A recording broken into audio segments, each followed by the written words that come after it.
The first trend that we're seeing is really what we're calling the additive power of touch.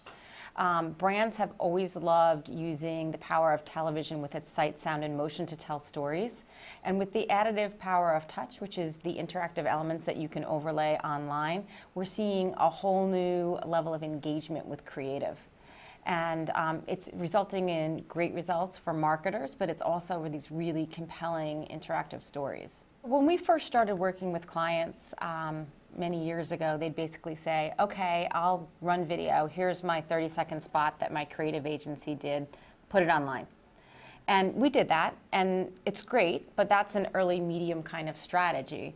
What we're seeing now is that we're really working deeply with their creative agencies to go beyond that and to add a layer of Facebook shares to it, or put in their Twitter feed on top of the 30-second spot.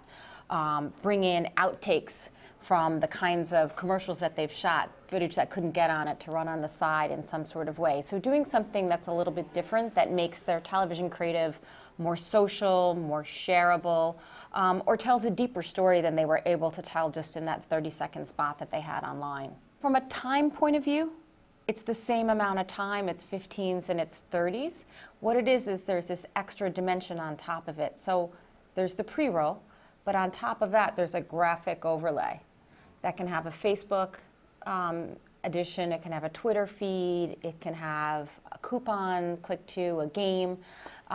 For example, for a car company, there could be an interactive overlay where the user could roll over and actually see the car spin around, change the color of the car, do something that tells them a deeper piece of information about the car.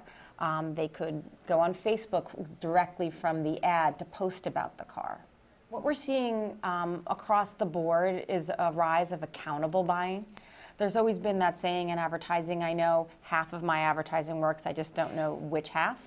And so more and more, as CFOs are getting deeply involved in the marketing decisions, they're asking for more proof that the advertising's worked before they increase the size of the pie.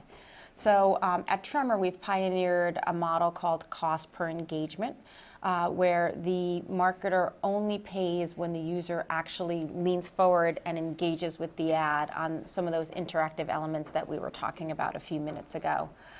We see that trend increasing. A year and a half ago, it was virtually 0% of our business. Now it's about 20% of our customers are buying on a cost per engagement basis.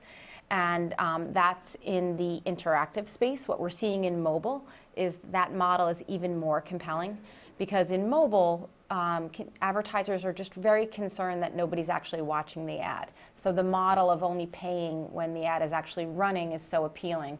There's a big concern in mobile that the ad may be running, but my phone's over there in the corner, or I left it in my purse and so nobody saw it.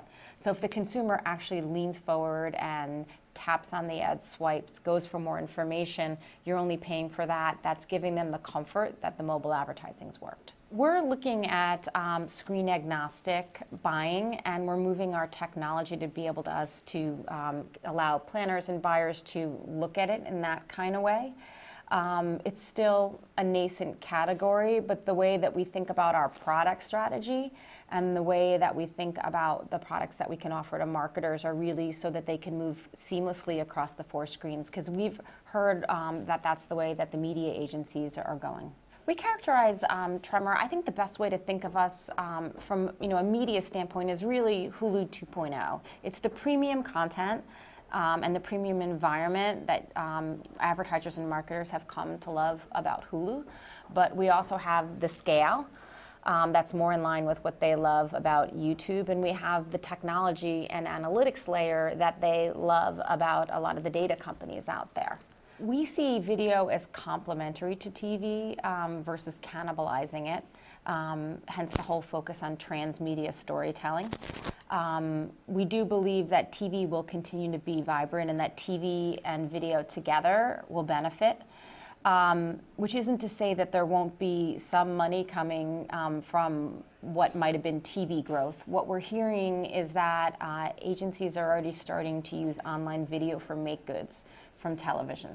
So that's an interesting start in terms of share shift and screen agnostic planning and buying. We think the real sort of growth will come at the expense, though, of some other mediums that aren't as powerful for storytelling, that don't have that sight, sound, motion, and now touch. So we think the shift will come from radio, from print, from online display.